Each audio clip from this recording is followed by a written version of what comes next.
Alright everyone, it's time for Occult Literature, video number 313, A World of Wonders. This is 241 pages, so it is a full-length work.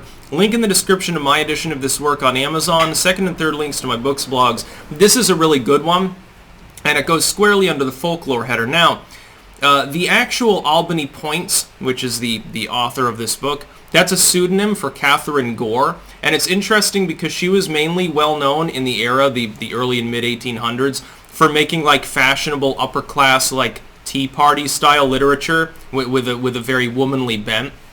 But she wrote under several pseudonyms in order to make works that didn't have anything to do with her fictional material. The famous novelist actually at the time doing works that could be generally described as romantic, or they were about women's manners, actually, mannerisms and things.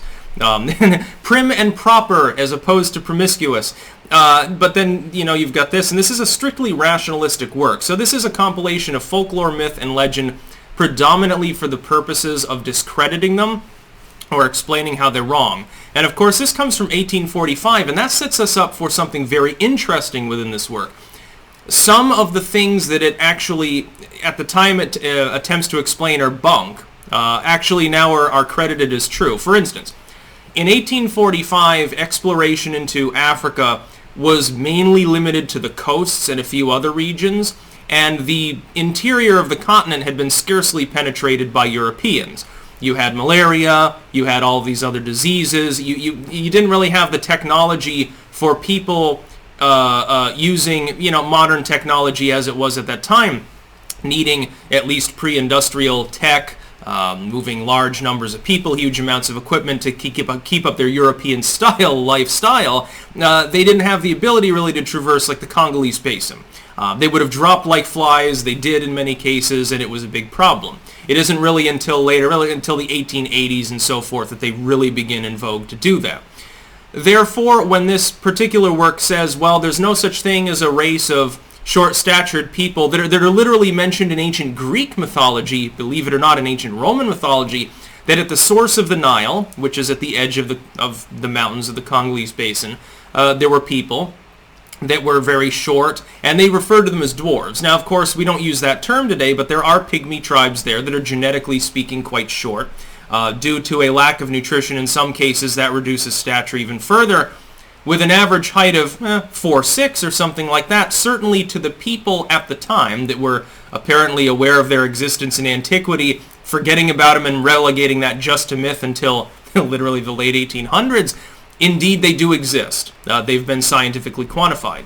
The idea of immolating ships as Archimedes did using optics, using mirrors or burnished bronze, that was considered a myth for a very long time. But it's been experimented with, and while the means of doing so with the technology available in antiquity would mean an extravagantly large apparatus that wasn't really efficient, it is actually capable of working. Now, personally, I have my own little theory about that. I think that Archimedes constructed a gigantic mirror array, focusing light from many points onto one central optical point that could be adjusted potentially with multiple lenses in order to burn things at a great distance. My own feeling is that it was only used a few times just to scare the enemy. Like the fact that they could start a fire on your deck through using the sun probably terrified them, and they backed off. And so they said he didn't really, you know, sink the whole legion or anything. It was just, you know, a couple of warning shots into the rigging. Hey, I burned your sails. You know, there's like burning canvas falling on your men. You might want to back off a little bit, and they got freaked out and left. But we now know leeches, for example, in a medicinal sense, things like that.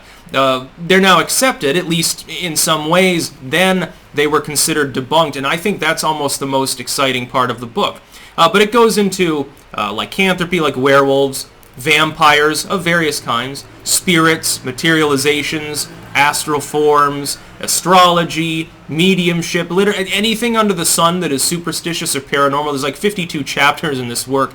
It's quite extensive and it's quite dense. I also like the fact that it often refers to antiquity.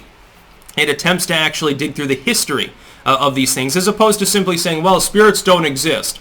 It says, well, you know, the spirits in this form don't exist. Here's like 5 different cultural examples of notions of spirits, notions of poltergeist activity or possession or whatever. Talks about demons, and of course it comes from an era in which it's decidedly from a Christian backdrop, but it's a rational Christian backdrop.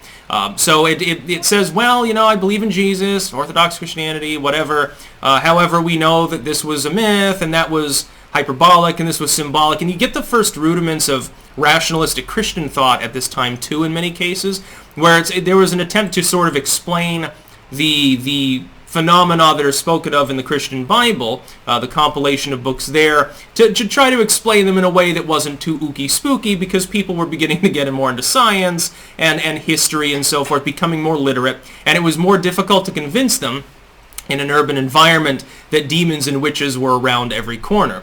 Keep in mind, this is again from 1845. You're not that far removed from what you would consider very, very superstitious times. You're really only very early edging into the rational period. And so much like with ghostly Japan, which I pointed out, I mean, you're in the middle of the industrial transformation of Japan, so you're talking about folklore through a semi-modern lens that is rapidly shifting. That makes it more interesting, I think. I think the same is true of World of Wonders. Really great book. Highly recommended if you're into any form of superstition, mythology, folklore, even the rationalistic sort of counter-arguments to it. And again, there is that historical backdrop where some of the things debunked then are now accepted.